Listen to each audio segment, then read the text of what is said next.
Hey everyone, welcome back to Adobe Live. Thank you all so much for joining us. My name is Cody and I will be your host for the next hour and a half. Today we are joined by the lovely illustrator Maaya. How are you doing today, Maaya? Hi, I'm doing good. Thank you. Yeah, of course. I just wanted to say hey to everyone in chat. Thank you again so much for joining us. Today we have our moderator Wade in chat, watching over everything for us. Thank you so much, Wade. Hi, Robert, Keys, Biola, Triple, Hello. everyone in chat. Hello, everyone. Thank you so much for joining us today. Stephanie, good to see you all. All right, before we get going, I am just going to go ahead and hand it off to Maaya so she can kind of show you guys the kind of work that she does and tell you a little bit about herself. So, hi guys, my name is Maya. I am an artist from Czech Republic or Czechia, and I have been drawing ever since I was a little kid. But I've been focusing mostly on digital art since like 8 or 9 years ago. If you check out my portfolio or my Instagram, you can see that I do all kinds of different stuff. Mainly because I just can't limit myself to just one single art style, and I like to switch things up every now and then. So sometimes I do stuff that is a bit more realistic, and sometimes I do things that are a bit more stylized and comic-like or cartoony, which is something that I've been kind of focusing recently. I've been doing a lot of chibis, which is also something that we're going to be working on together today. And besides digital art, I also try to do After Effects animation every now and then, but that's something that I'm still kind of learning. So if you want to check that out, you can see that on my Instagram, or you can see it also on my website. I have a few videos with my animations. And other than that, I also stream on Twitch. I've been streaming on Twitch for about 8 years now. And that's mainly because I just love sharing the creative process with my community and discuss it with them, and just basically I just do things there from start to finish. So everyone can see like what it looks like, and if they want to, they can ask questions about Photoshop and stuff like that.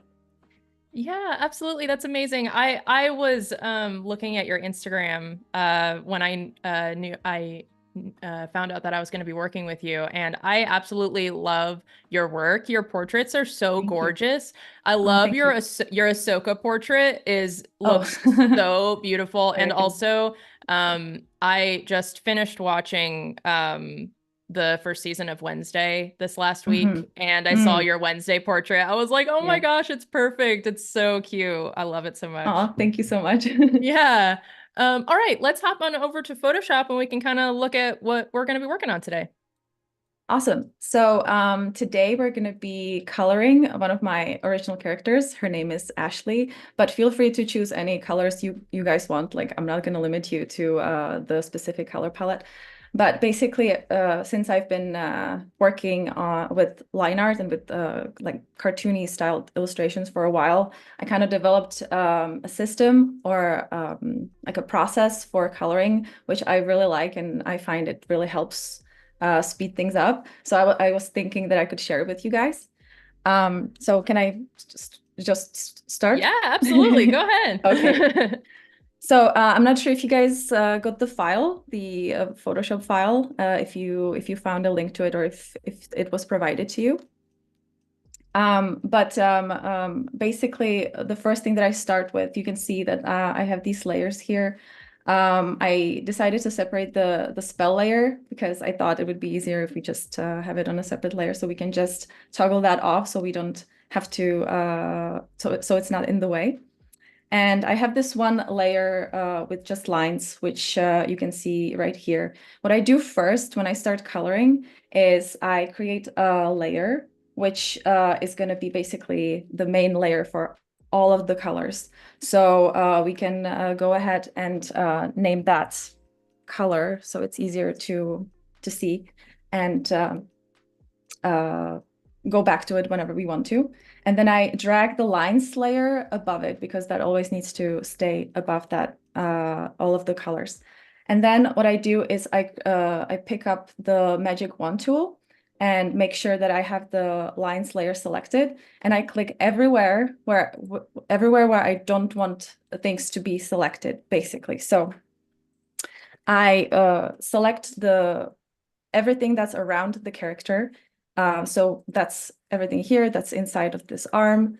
And then once that's selected, we're gonna mask it. But before we mask it, we need to make sure that the selection is within the line art. As you can see right now, it's out a little bit outside of it, which is not ideal. So what we're gonna do is we're gonna go to select, modify, and expand. I usually go with 3 pixels. That's usually what works best for me. And then we click OK. And as you can see, the selection is within the lines. And what I do next is I right-click basically anywhere on the picture, and then I click Select Inverse, which is gonna select the character instead of whatever is around it. I'm also apologize if my explanation is a bit all over the place because like English is not my main language. So Oh, you're doing great. I promise you, it's making complete sense. You're doing great. okay, thank you. So now what we're going to do, so we need to make sure that we have the color folder selected. And then we're going to click this button that's down here, which is for the layer mask. And once we click it, we're going to see that this, this layer suddenly has a little picture next to it, which is black and white. We can actually, if we hold Alt and click the layer, we can see what it looks like. And this is basically our selection. So what you can see here is everything that's white, that's pretty much 100% opacity, and everything that's black, that's invisible. So it's like 0% opacity. So anything that we draw within the lines, anything we draw on the picture is going to stay within the lines because we mask the whole layer for the colors. So if you create a layer inside that folder, and you fill it with the bucket tool with any color you want, I suggest picking something that's very, very bright because that's going to make it easier to see everything. You can see that it stays within the lines because we created the mask for the whole layer.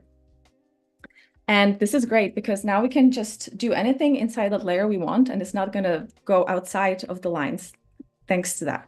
Of course, because we made the selection very fast, you can see that there are some bits that are a bit going outside of the lines, but we can fix that with the lasso tool.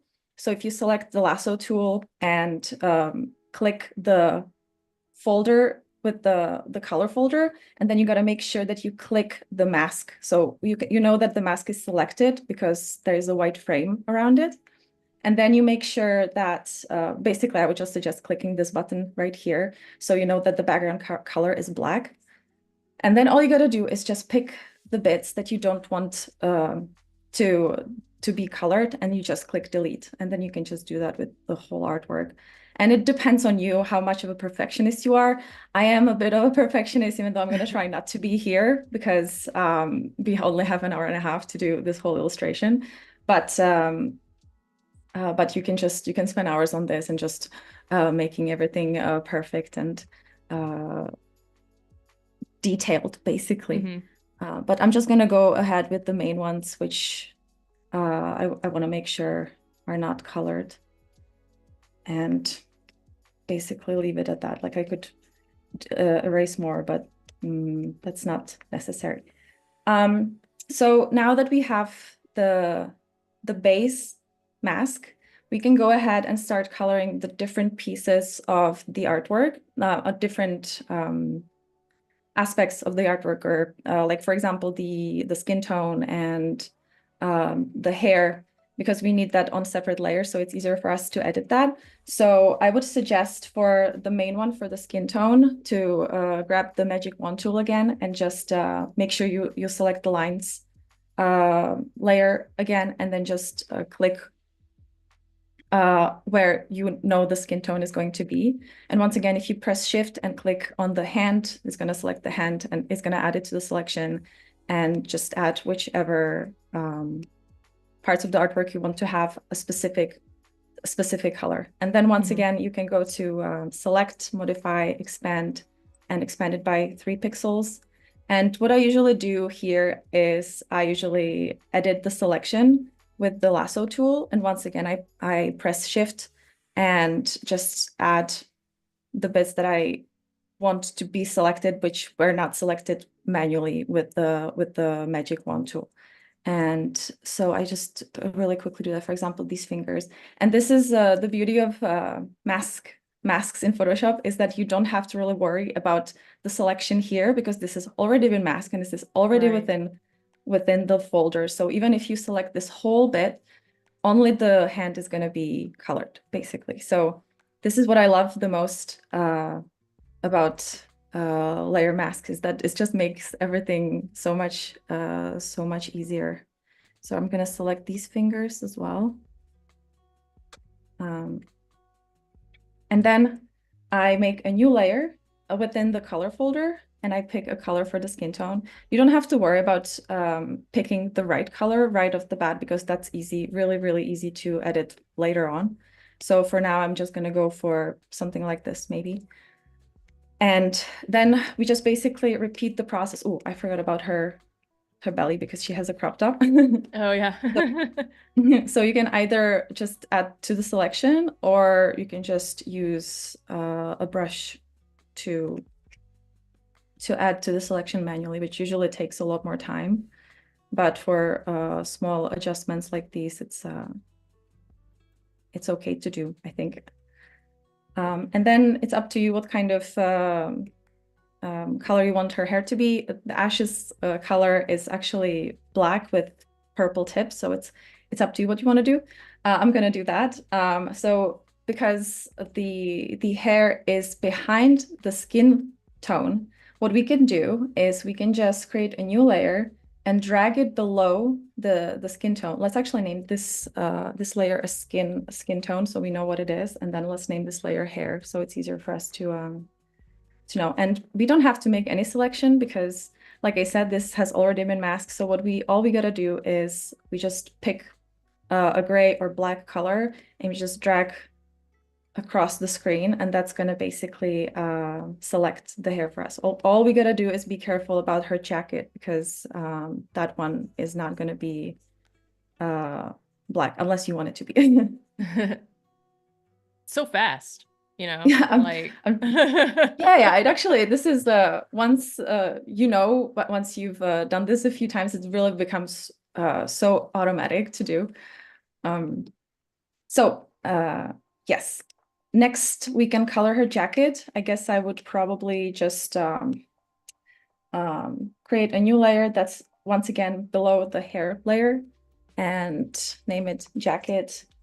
And her jacket is kind of really dark emerald green, so I'm gonna go with that color.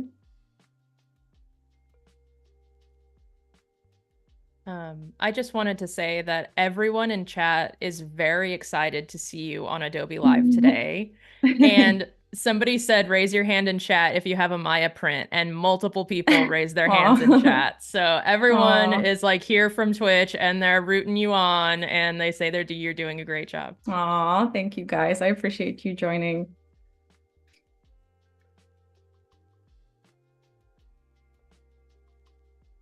Okay. Here you can see that the main mask selection kind of missed a few pixels, which is so easy to fix. All you got to do is once again click the layer mask on the folder, and then instead of using a lasso tool, you can just use a brush. Make sure that the foreground color is white, and then you just cover those pixels, and it's an easy fix. And you can do this with anything. Basically, what I could even do is if I drag my my brush over the character, you can see that it's just gonna make all of the hidden pixels appear, which is because we changed the layer mask. So we can see that this is layer mask, and then this is how we are changing it and adding pixels to it that we don't actually want. But this is a cool way to see how the layer masks work. Okay, next we can color her shirt, and because her jeans are also black, we can cover her jeans as well.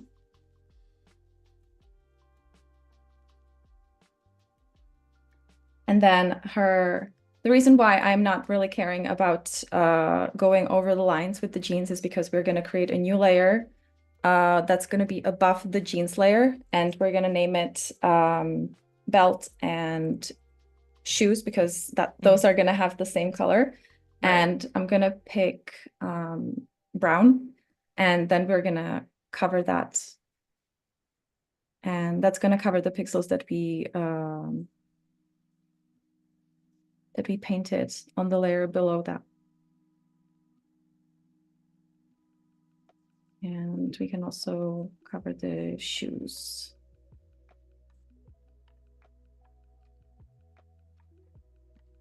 Okay, except for this, of course, this is supposed to be on the jeans layer. I forgot to name that jeans.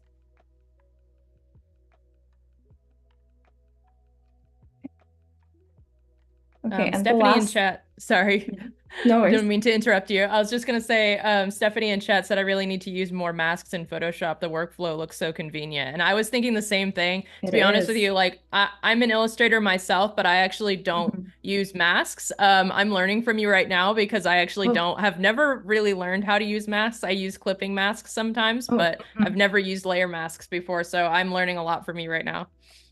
I'm glad. So the reason why I actually stopped using clipping masks, because that's what I always used to use, is that it was messing with my old computer. My old computer Oh, wasn't very strong, so it was lagging like crazy. And if you have folders, in those folders you have layers with clipping mask. In those layers with clipping mask, those are in folders, and on top of that, there are clipping mask. It's just not very good for weak computers. And I found out that layer masks actually help with that. That you don't have to, because if you don't add clipping masks, then it's not really that demanding. And so that's why I started doing this, but then I found other benefits to it, and that's why I decided to stick with it, basically. interesting. That's cool. Right, so we're almost done with the base colors. All we gotta do is color her socks. I think I'm gonna make the color of her socks the same as the jacket, so we can actually put it on the same color as the jacket because that's above the jeans layer, which is gonna make it which is not gonna mess with the pixels. So I'm gonna color that like that, and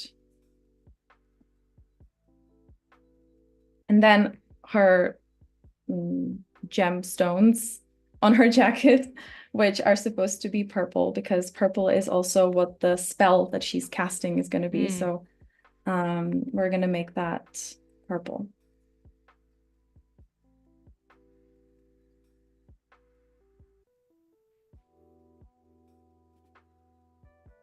And of course, we have to color her eyes as well. So it's just her eyes are supposed to be orangey yellow.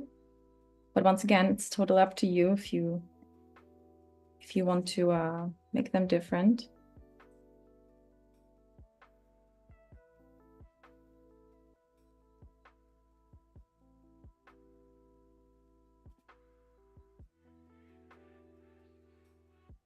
And her mouth. I have a bad habit of not naming my layer, so I'm trying to name it so it's easier for you guys to understand what I'm doing, but I have to keep Yeah. going back and I was pretty impressed at how much you were naming your layers on the stream. I was like, wow, she's so organized. I'm usually I'm not. So let's name the yellow eyes and the white to make it easy, and then the gems we can just name gems. Okay. So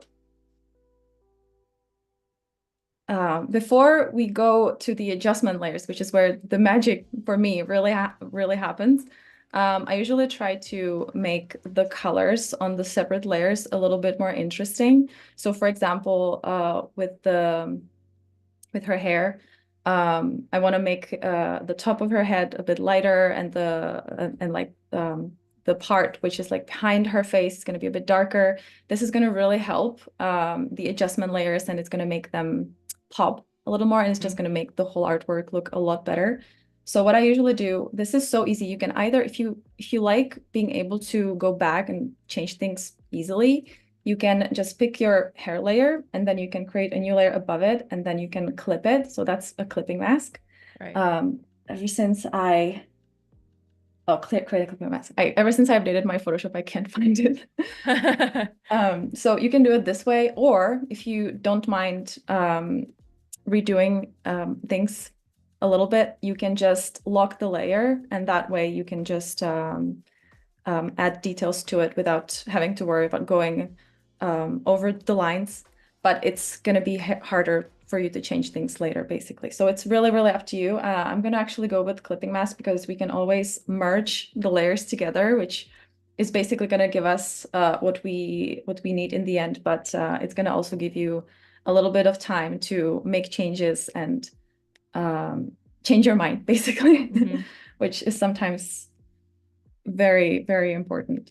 So here I usually use a default soft brush for everything. I use mostly default brushes, to be honest. And what I do is I color pick her hair color and I drag the slider a bit higher so we get a bit of a lighter color. You can also give it a bit of a tint. I think I'm going to give it a purple tint because her ends are supposed to be purple, which is what we're going to add a bit later. So you can lower the opacity of the brush and you can just make the top of her head a bit lighter. Remember that we're also going to be adding shadows a little later. So it's okay to go a bit lighter. It's also okay to change your mind later because that's the beauty of digital art. You can make so many changes. Yes. And I'm going to just make the ends deep purple like this. And I'd like to do the same thing with the skin. So once again, I create a new layer, I clip it to the skin layer. And with this, what I usually do is I give her a bit of a highlight in the middle, so a bit of a lighter color, and I give her some blush on her cheeks. I'm also noticing that I think I might have a bit of a lower opacity than I wanted to, which sometimes happens when you change the brush opacity with a shortcut, which is what I do. Sometimes when I change the size, it also changes the opacity.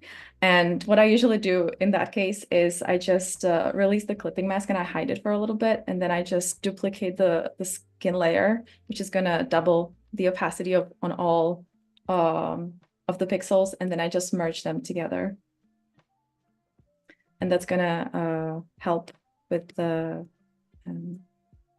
opacity. But I think this is actually just a mistake of a oh, I know what this is. It was just a mistake on a different layer. Never mind. It happens. Okay.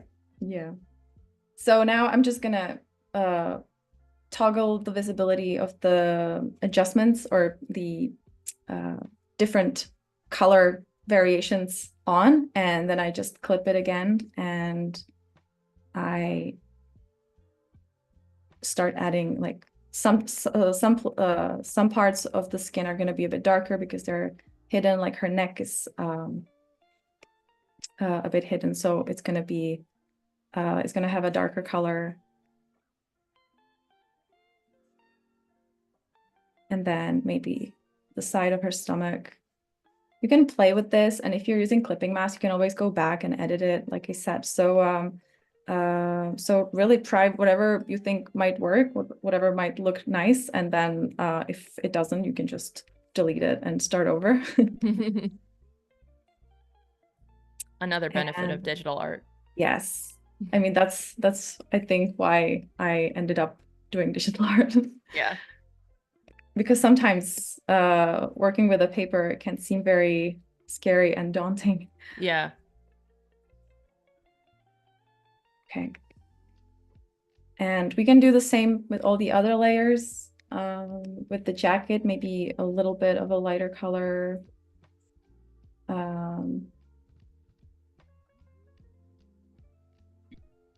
Here.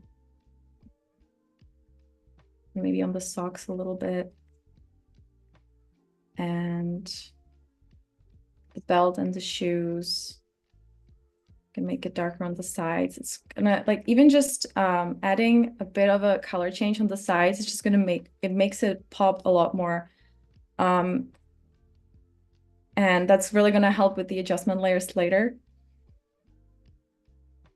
We could also color the shoelaces, but I think that would take a bit too long. So we're gonna skip that, and we're just gonna keep them brown. And I'm gonna do the same with the jeans. So once it gets darker on the sides a little bit.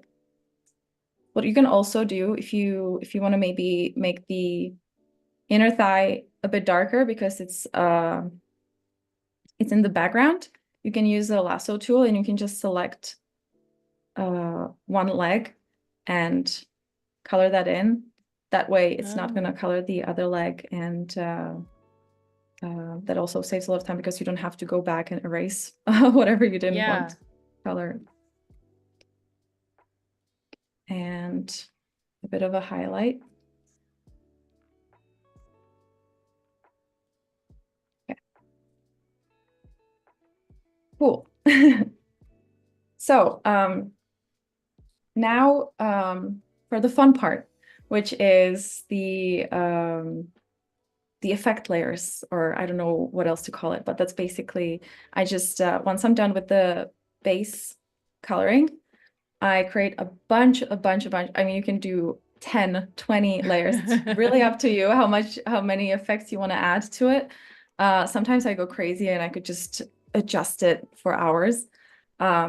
But we're going to create 2 or 3 main layers. One is going to be for shadows and one is going to be for highlights. For shadows, I usually set the layer mode to multiply, and for highlights, I set it to screen. So now we have to think about where we want the highlights and the shadows to be. So we got to think about her spell, which is in her hands. So what we can do is we can change the color of the spell. I'm going to make it purple, of course. So that's this color, spell fill. I'm going to lock it and make it the same color as the gemstones on her jacket. And as you can see, it's supposed to be like going through her hands. Right now it's going over her hands, but we're going to fix that later. And we can create a quick little glow effect. So what I do is I take the fill layer of the spell and I duplicate. You can do that by tapping Control J. I'm sorry, I don't know the shortcuts for Macs, but I think it's Command J maybe. Yeah, Command. It would be Command for Apple. Command Control. And thank you. Yeah. And then what you do is you go to Filter, Blur, and Gaussian Blur, I think it's pronounced. And then you just adjust it, and you can see that it creates a bit of a glow around the spell. And you can make it more intense, you can make it less intense. You can actually make several. We're actually gonna make several of these layers. So this one I'm gonna set to screen, and then we're gonna take the original layer, so not the one that we just edited, but the original one.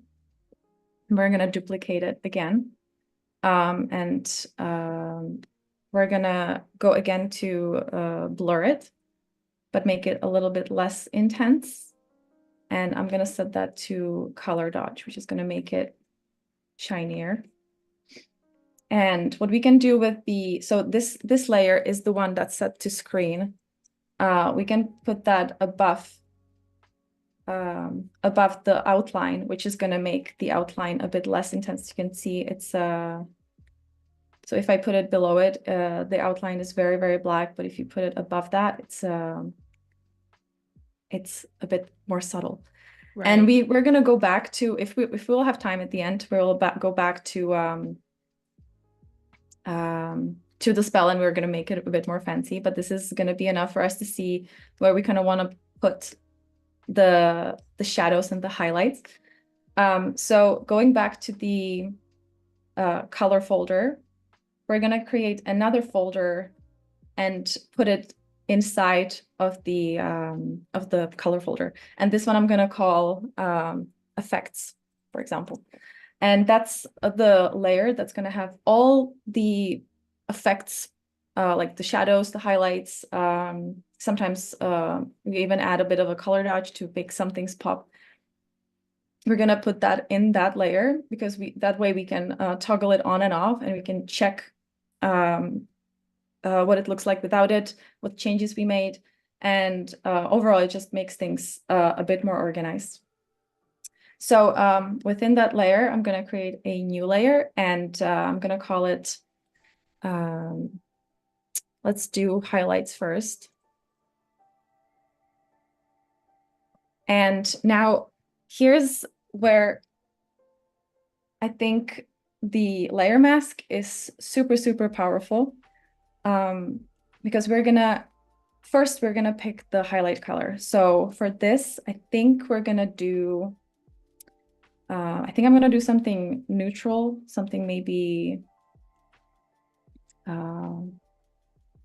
something bluish, or maybe we can just go with purple because the spell is purple. We're gonna do, actually, I forgot to mention that we're gonna do two sets of highlights. One is gonna be a highlight that is maybe, I don't know, like a moonlight or a light from a room or something like that. And then the second one is gonna be coming from her hands. Right. So we're gonna fill the whole layer with that color, and then we're gonna set the layer to screen, which is gonna show you what the highlight is gonna look like. And now what we're gonna do is we're gonna create a layer mask on top of that layer, which is gonna be blue, which is gonna be white. But what we're gonna do is we're gonna grab black while we have that layer mask selected, and we're gonna fill it with black, which means it's gonna hide everything that we just did. Okay, I see where you're going. So that's good, because now we can just choose specifically which parts we want to have highlighted. So for example, if you want the top of her head to be highlighted, you can select it. You can select bits.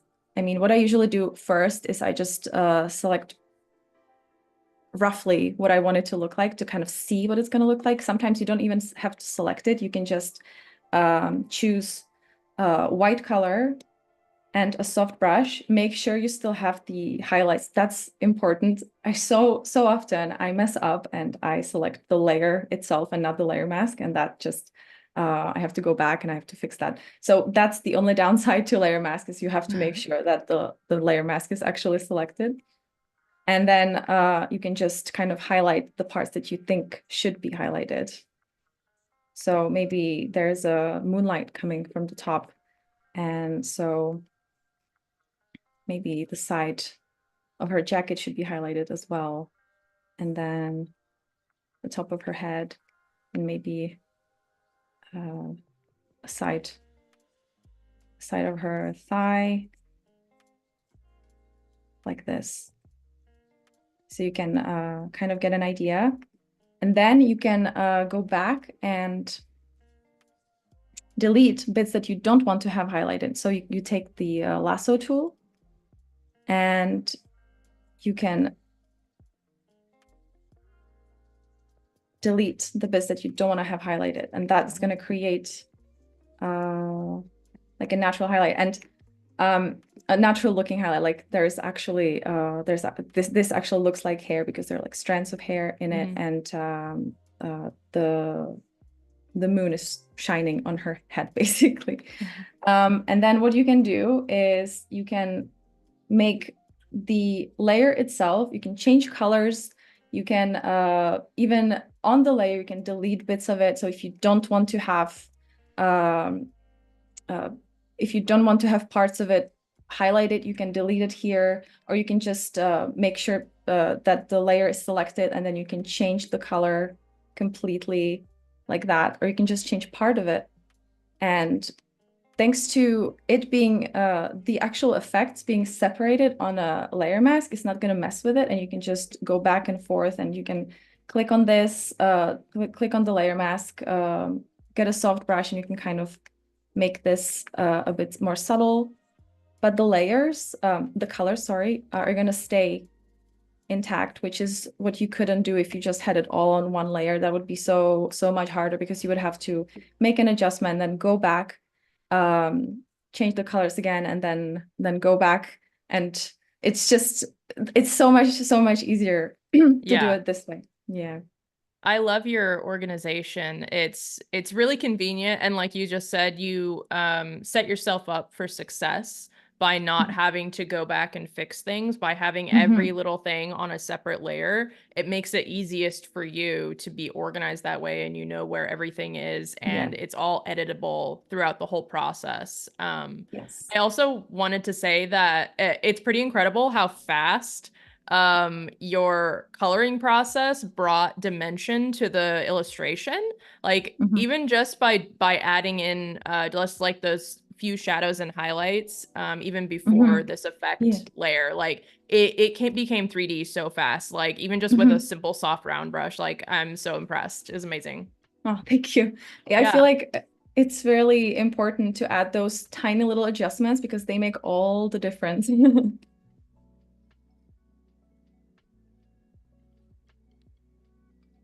Okay. So, one thing that I do, it's also kind of I'm not sure if it's a good thing or a bad thing, is I usually go back and forth between layers. I guess it's because it's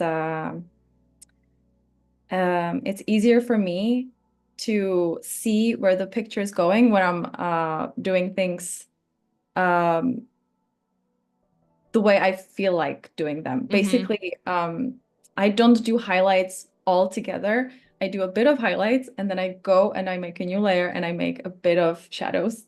Mm-hmm. And that way the image actually starts to, it's, I don't know, it's easier to see the final product that way. And then I Yeah. can always go back and make adjustments. And oh, that's also another thing that I wanted to mention. Another benefit to layer mask is, if you have a messy process like me, and you can't stick to one thing and you have to switch to do another thing. This is also a way for me to keep the process interesting. Like, if I just do highlights all the time and I just do all the details, and then I kind of get tired of it and I don't want to work on it anymore, I switch to shadows, and that way I tend to be able to work for a bit longer, and it's a lot Mm-hmm. more fun for me. So if you create layer masks, basically, you rarely ever work with colors.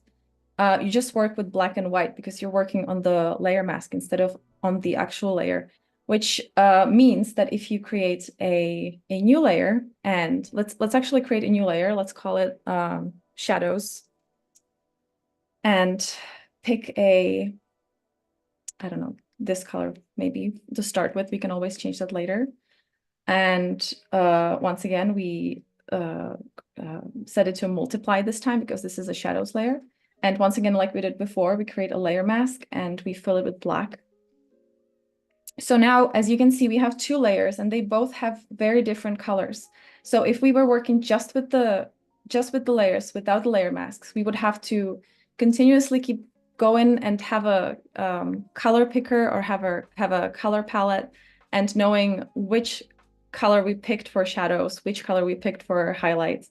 And this way, we don't have to worry about that, because we can just go in between the layer modes, or layer masks, and we just work with white and black. So that's also, I feel like, a much easier process, because what I used to have to do is, I would have to go to my highlights layer, I would have to switch from screen to normal, I would have to go here, I would have to color pick the color that I chose, I would have to go back to screen mode, and then I would have to continue working on the highlights, or on the shadows. But here, you rarely ever have to do that, because you don't necessarily work with colors. You can edit the colors if you want to change them a little bit, but the actual highlights and shadows are happening on almost like it's on its own separate layer. And that way, it's just, I don't know, it's a lot more freedom and it's a lot less tedious, I feel like. Yeah, for sure. All right. So I think I want to finish shading her hair. So what I want to do here is I want to make the hair that's behind her head darker. So what I'm going to do is I'm going to select that bit because I don't want her face to get affected. So I'm just going to quickly select that part that I want to edit, and then I pick white and a soft brush, and I add a bit of a darker color. Mm. And then once again, we can deselect it and edit this by just selecting the parts that we want not to be as dark, and making this way we can make the hair look a bit more 3D. Like shading hair is one of the most time-consuming things I think about an artwork. So I'm gonna try to not spend too much time on it. But it can also be the most fun if you have the time. It can be sometimes a lot of fun to just go and work on the different strands of hair and adding colors to them, and just adding lots of details. We actually have a question for you in chat if you would like to answer. Yeah. Stephanie in chat says, just wondering, do you consciously hue shift the shadows and highlights, or is it just by intuition? Do you have a thought process that goes behind hue shifting when you choose colors for your artwork? Oh, when I choose which color to go for with the shadows or the highlights. So it's usually trial and error. So I just pick a color that I think is going to work. And then if I later on find out that it doesn't work, I just simply change it. Or sometimes I even adjust just parts of the image. So for example, the skin tone is usually a tricky one because just the shadows and the highlights look a lot different on a skin tone than on other materials.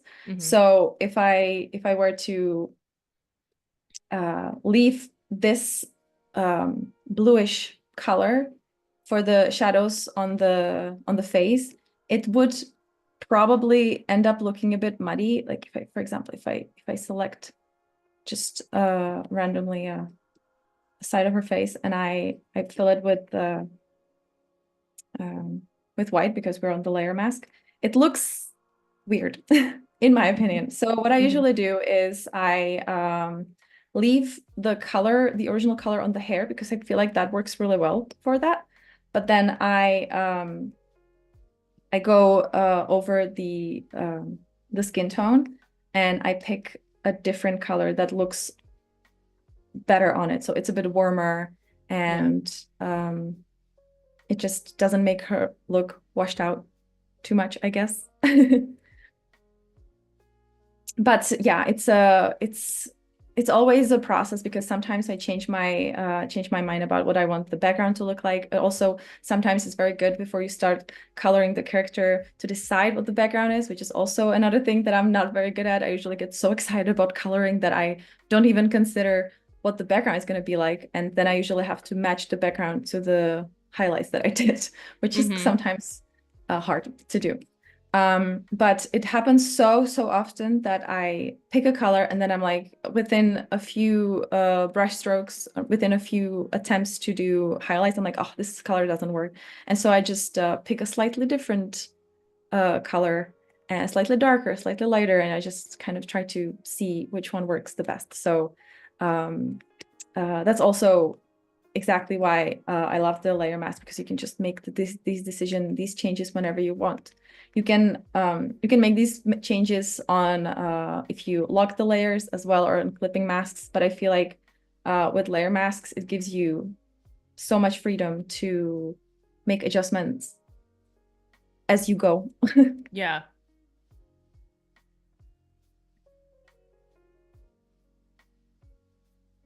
All right, so here I'm gonna do the opposite. So right now what I was doing, I was deleting. So I would select and delete. But what I'm gonna do now is I'm gonna add. So I'm gonna, because I want this to be really, really dark, I'm just gonna create hair strands with the lasso tool. And then with a soft brush, I'm gonna fill that in and make it darker. And you can see that it kind of creates these. I think we're probably gonna have to do another shadows layer. So it's there's like 2 levels of shadows, which let's actually try that right now. We can duplicate this one, the shadows layer, and then if we just select the whole picture and delete, it's gonna create a whole new layer mask, and now we can select different strands of hair and make them darker. And this way it's going to look a bit more finished, and then we can do the same.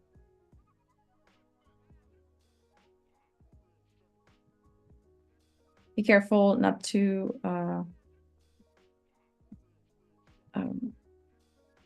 cover her face, because we're going to have to do that later. Okay. See, this is what I'm talking about. We already have 3 layers, and I'm just on her hair. This is sometimes it can get out of control. But I usually try to limit it to like 5 or 6 different effect layers. And I usually go back to the original ones when I move on from one section of the artwork. So for example, once I'm done with the hair, roughly, I will just go back to the highlights, and I will continue with the jacket and everything like that. But let's actually try to shape her, add some shadows to her face. So that one can be sometimes tricky, because it can feel, the shadows can feel really harsh. So depends on what the artwork is. I never know beforehand. I do either hard shadows, or I do soft shadows, or sometimes I do a combination. So I usually start by just the most adding the most obvious bits. See, now I had the layer selected and not the layer mask, and I already yeah. So I just had to remember to go back and select the shadows, the layer mask. And so I'm gonna start with the most obvious bits.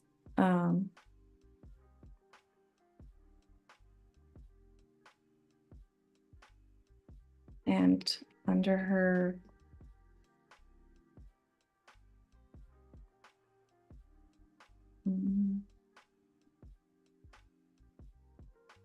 Maaya, I was actually wondering, do you have the link to your document on hand? Because it looks like we actually yes. don't have it, and I want to make sure that everyone gets it.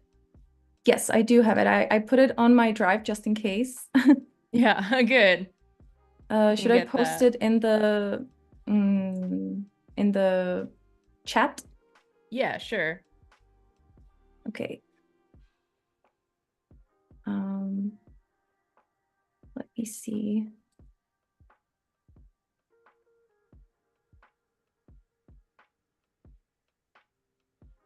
So there's one. There we go. There it is for you guys in chat. And there.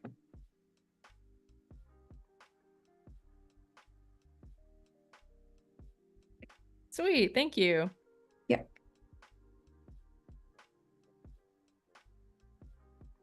And if you guys do end up coloring it, I would love to see Yeah, the absolutely. outcome.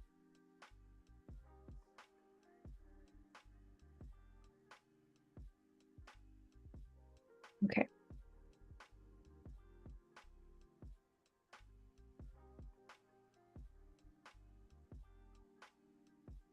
So Then we like this. also, Sorry, sorry, yeah. we'll keep doing that. And I was just gonna say, we also have another question from chat, Mhm. and they're asking if you're using a tablet or a mouse, and what tablet are you Oh, using? yes, I'm using a tablet. And I'm using a Wacom Cintiq Pro 24-inch, I think it's called. Hmm. I keep forgetting. But it's a big beast. Big one, Yeah. yeah.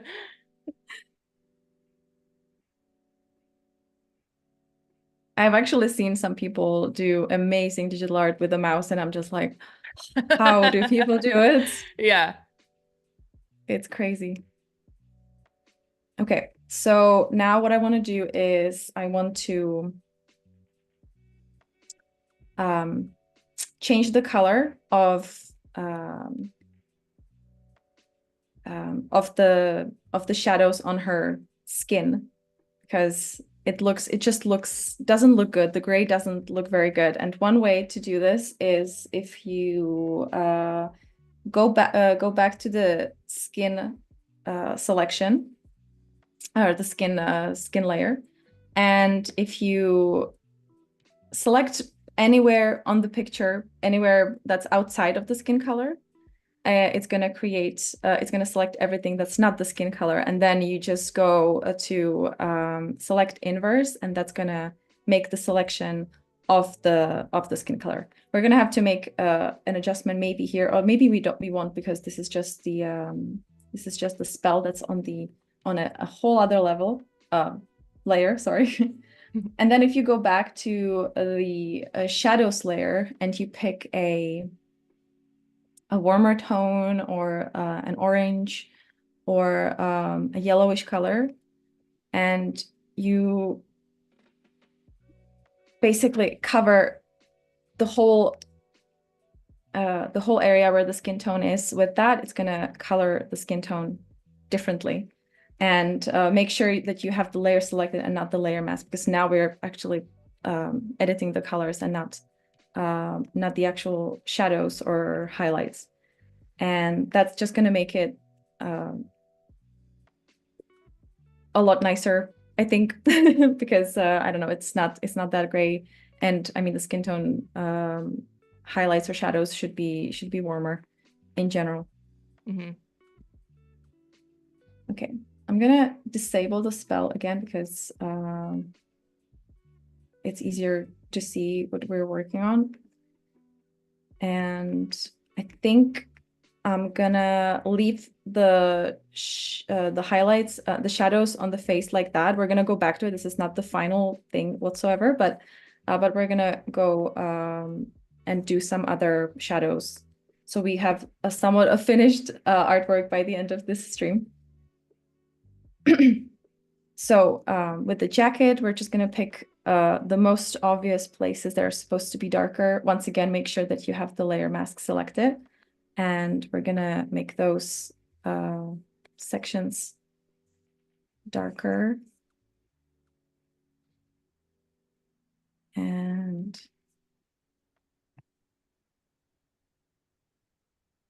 um,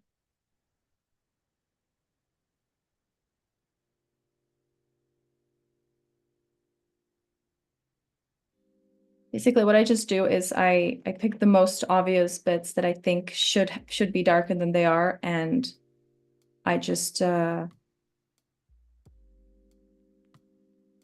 them with white. Yeah.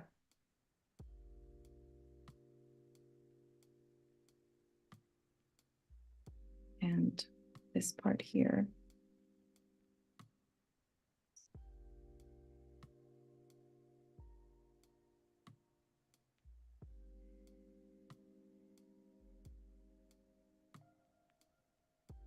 I just wanted to remind everyone, if you haven't already, to go follow Maaya over on Twitch, because she streams over on Twitch regularly, her artwork process, if you would like to see more of that over there as well. And also on social media and Instagram.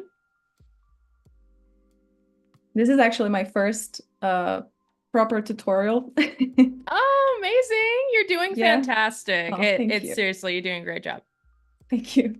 Usually on my live stream, I just do my own thing, and Hmm. if someone wants to know something specific, I let them ask, and then I do like a quick tutorial, but it's very I don't know, Relaxed. spontaneous, yeah, Yeah. relaxed, spontaneous, and this is a bit more this is a bit different. Hmm.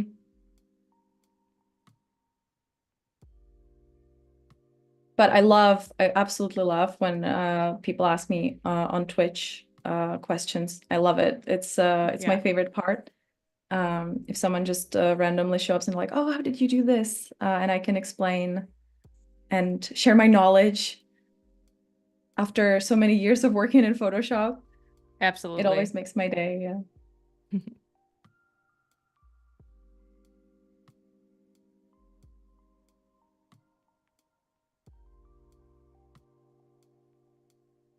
So yeah, I'm just adding the most obvious shadows that are not really gonna mess with the spell that we're gonna add in her hands later. Um, because once we add the spell, of course, some of the shadows are gonna become more intense. Um, because of course the spell is shiny.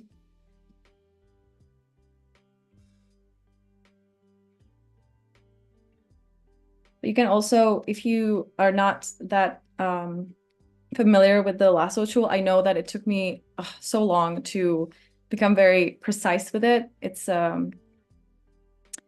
not something you just pick up right off the bat. You can also just use a brush. You don't have to always select. I find that to be easier for me to just select with the lasso tool, but you can also just add details with a normal brush and just make sure that it's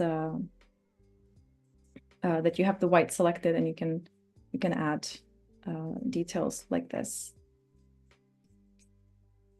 What is the shortcut that you're using to change your brush settings on the fly like that?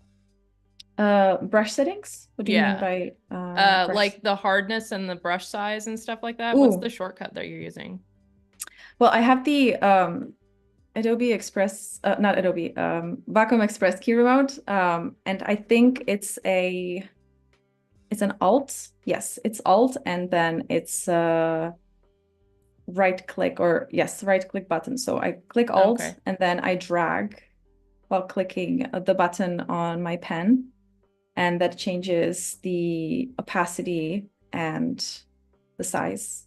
Very But of cool. course, sometimes it messes with the opacity because the opacity gets changed by dragging it up and down, and the size gets changed by dragging it left or right. And sometimes when you go slightly to the top right corner or left corner, it messes with the opacity.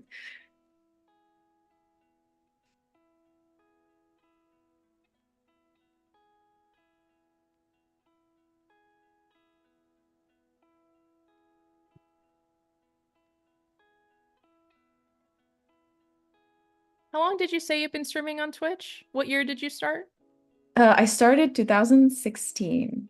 Okay. That was in January 2016. So I think this January it was actually 8 years since I started streaming.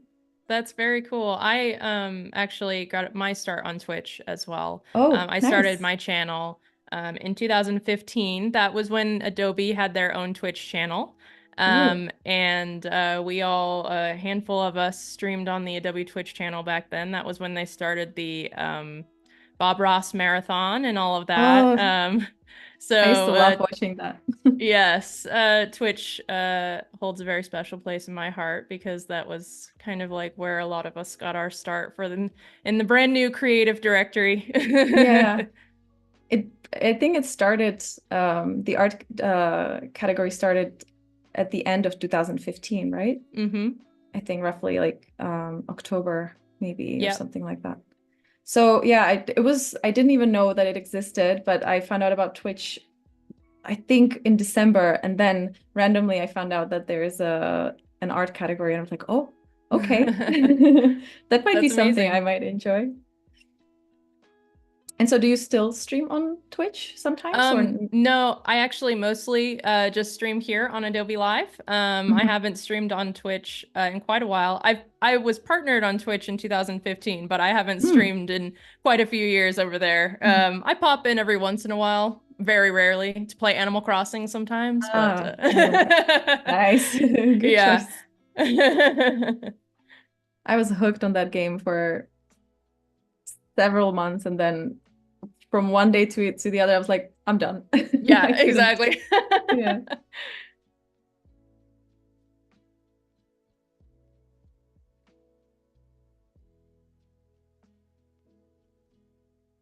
Okay. Mm, right. I'm gonna go back to the highlights layer so we can add a bit. I don't know. We can make it look a bit more 3D. And okay, I'm gonna add highlight here.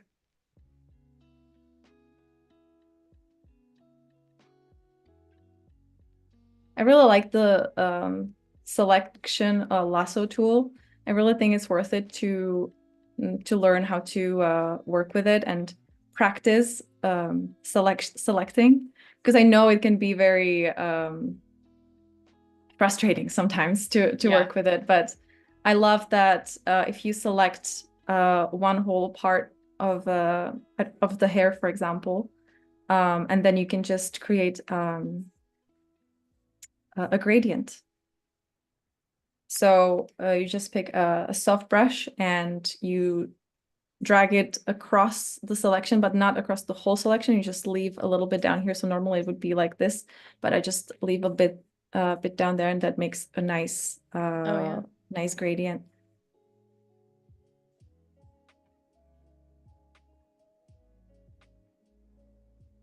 So yeah, if you guys have been avoiding the lasso tool,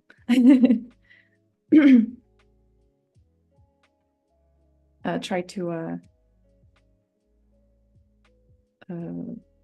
practice with it. I know I was at first I was avoiding it a lot.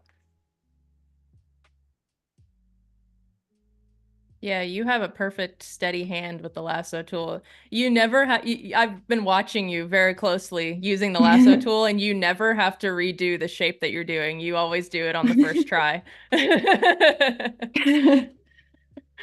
I try to also work fast because I mean I think if I was just streaming, I think I would be redoing a lot more. Yeah. But it is it's like with line art. I when I started with line art, it was very shaky and very much all over the place.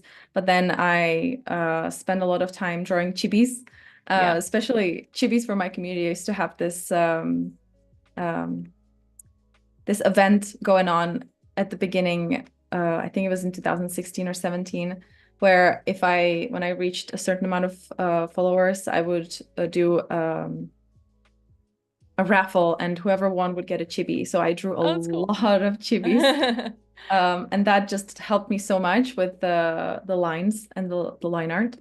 And that's where I realized how much I love line art in general, and just working with it and adding all the details and stuff like that. But I also, of course, enjoy more realistic artworks, but line art is my thing, I Yeah. think.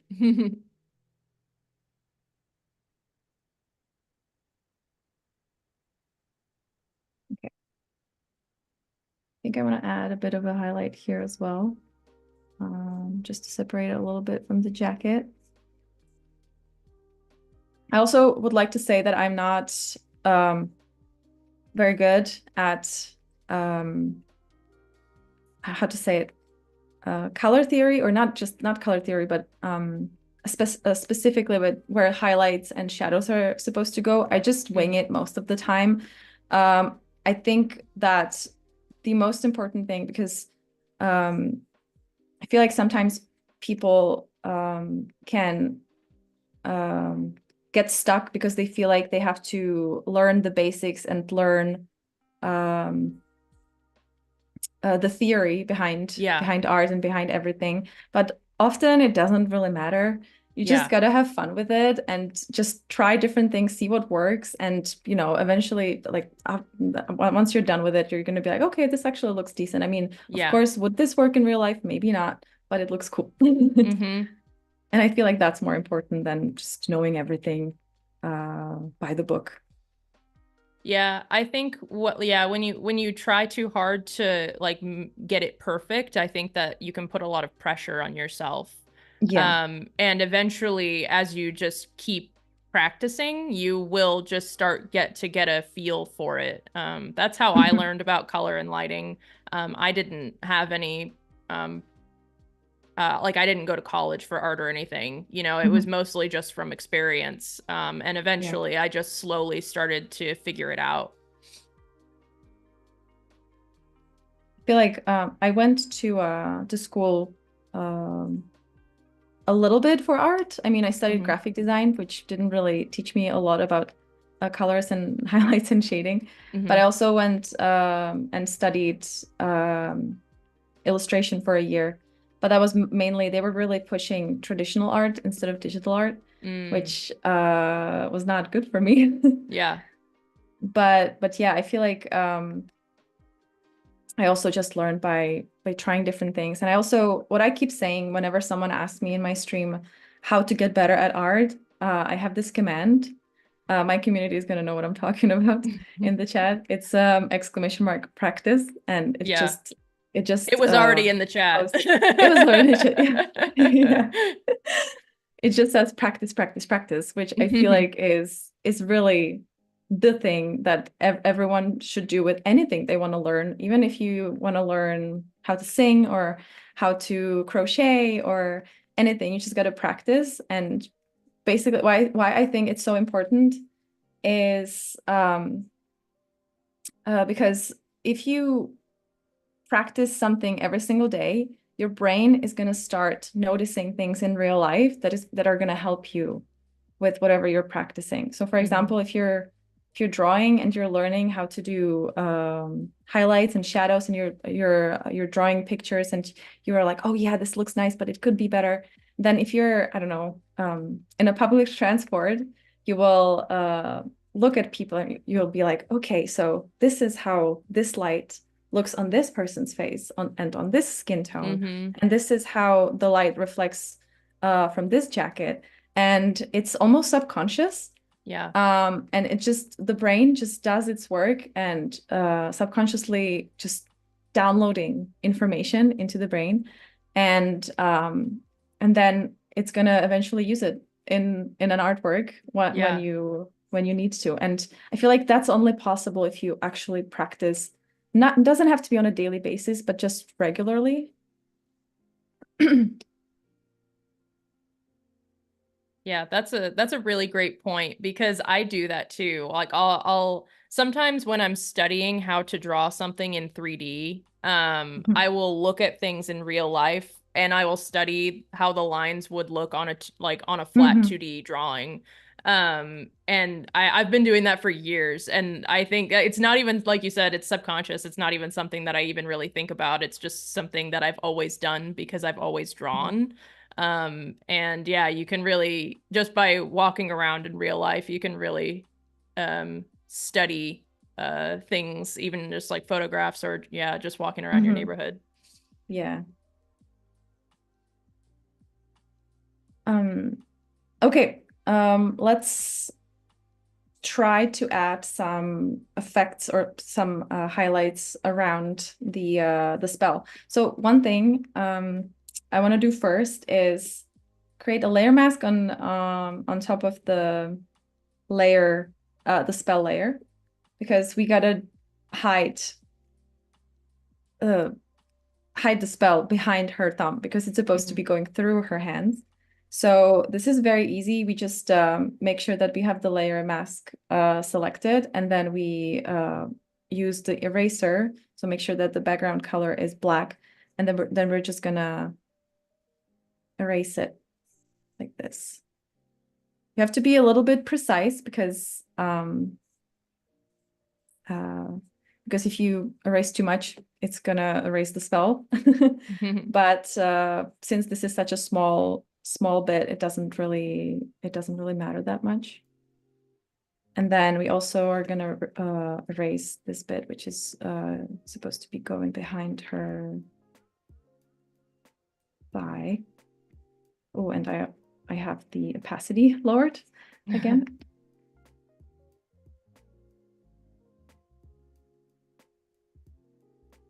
Okay. And now I'm gonna go back to the colors and back to the effects and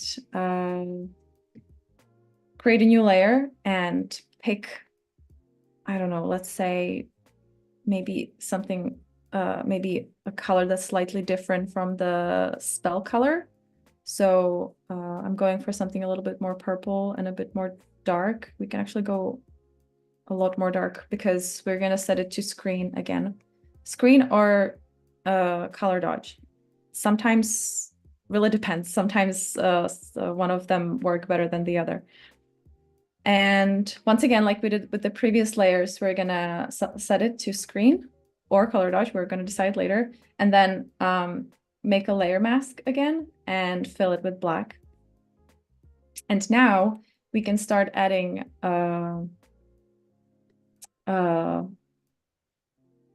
highlight effects that are going to be affected by the spell.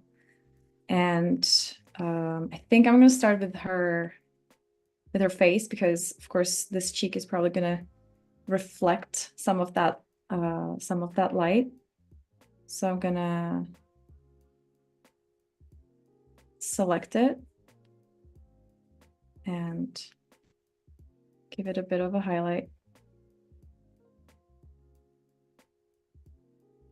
We're going with softer highlights for now, because I think what we're gonna do later, which is gonna make it really pop, is we're gonna duplicate the layer, and once again you can erase the layer mask that you created so far on the new layer, because we're gonna start over, and then we're gonna go ahead with sharper sharper highlights. Like this.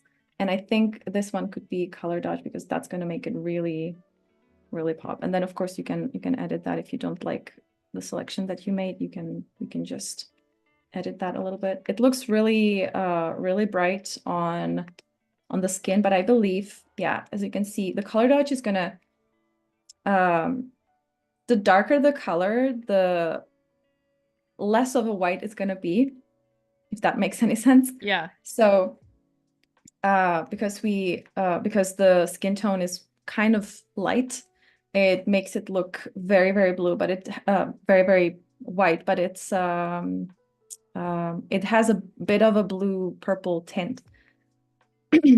Okay, we're gonna go back to the previous. I'm gonna actually name these so you guys it's easier for you to see. So I'm gonna name this spell screen, and this one spell color dodge.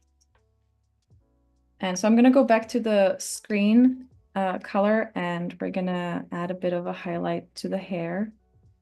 So here, what I usually do, I just select the bit that I wanna highlight, because we don't want to mess with the highlight that we did on her face. So we need to make sure that that's not selected. And I'm gonna lower the opacity, and I'm gonna make this section a bit lighter, not too much, but a little bit.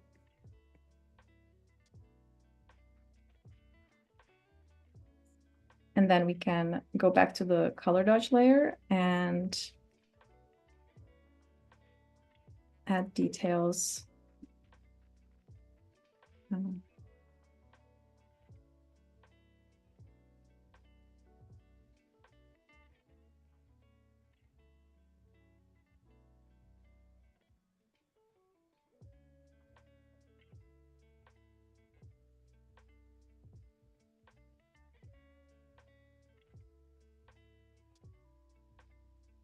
That.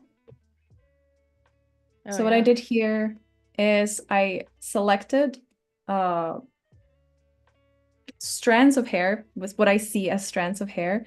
And then I used a soft brush and I just slid it or ran it across my selection, which creates a bit of a gradient. And then I look at it from afar and I see if I actually want to maybe add a bit of the strands, because it's kind of hard to see when you have it selected, so you can deselect it, but then when you click Control Z, it's gonna select it again. So that way you can make easy adjustments.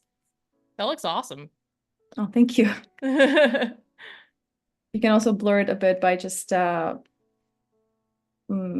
using the soft brush without any selection. That's going to make it a bit looking like it's in a haze.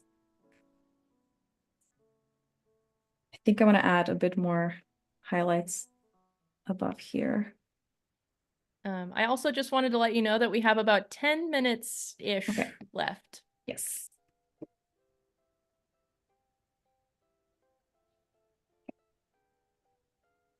Let's move on. Okay, I'm gonna add a bit of a highlight to the jacket as well here.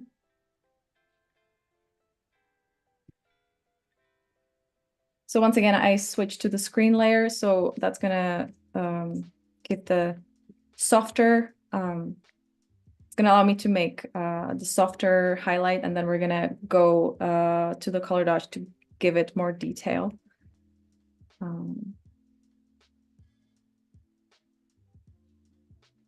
Like that.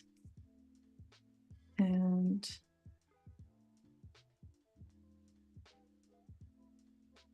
down here as well. And then I'm gonna go back to color dodge and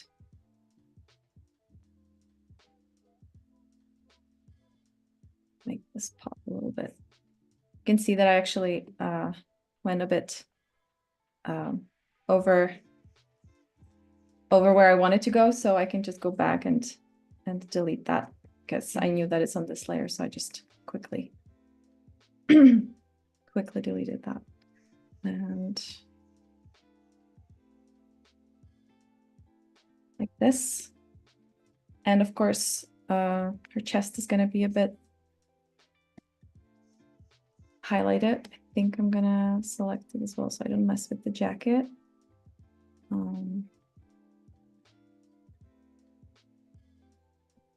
Doesn't have to be too precise.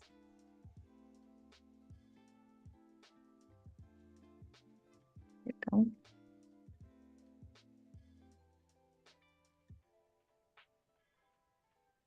And I also see that I want this bit to be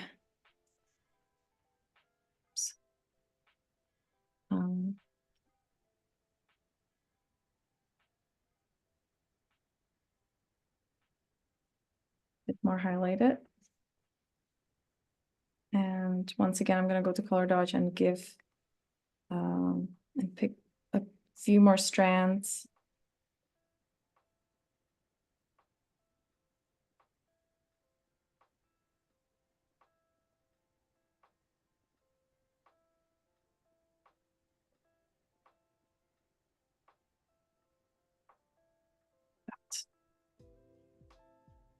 Maybe the perfectionist in me is unable to let things go. It looks awesome. That highlight Thank really you. adds a lot of dimension. Thank you so much. Okay, we're gonna make her hand a bit highlighted as well, because of course the spell is really close to it. And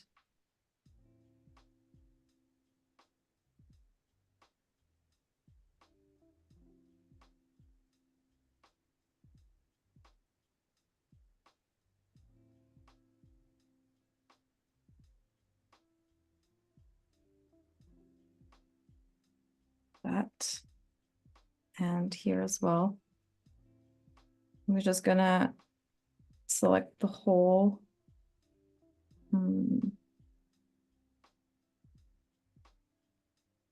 the whole hand. Go back to screen layer.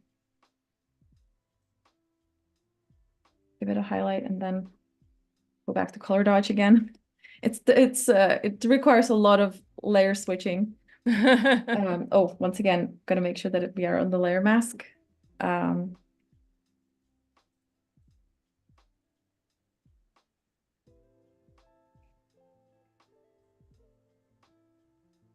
We just have a couple minutes left. Mhm. Maybe you can ask or answer one more question for us. Yeah. Keys in chat is asking, what other artists inspire you? And also, what genre do you like working in the most? Fantasy or sci-fi? Ooh, interesting question. So my biggest art inspiration is this I think I could call her a comic artist because she does make a comic as well. Her name is Kate Fox. Not sure if anyone is familiar with her. She's writing her own book and she keeps drawing her characters in I guess in various situations from the book. And I just fell in love with her art style and she really influenced my art style a lot. I think you would be able to see it if you Googled her.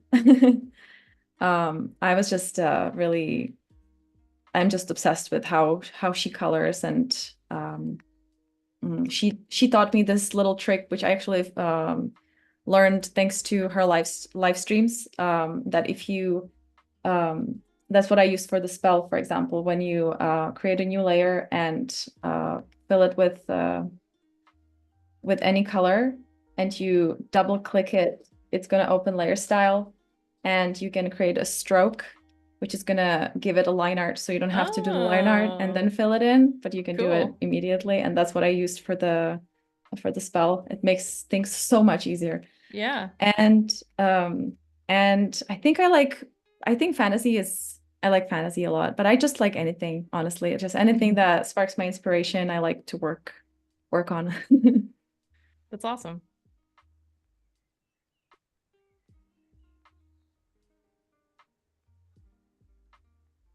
Okay, we didn't manage to finish it completely, but at least it looks like a somewhat finished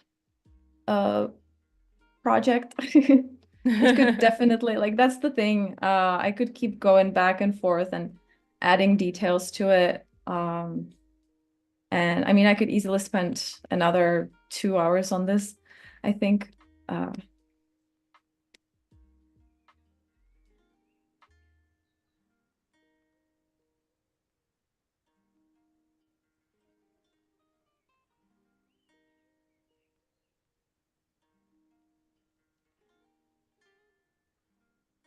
I wish we had 2 hours with you, but Yeah. sadly, Yeah. sadly, we are just about out of time. Mhm.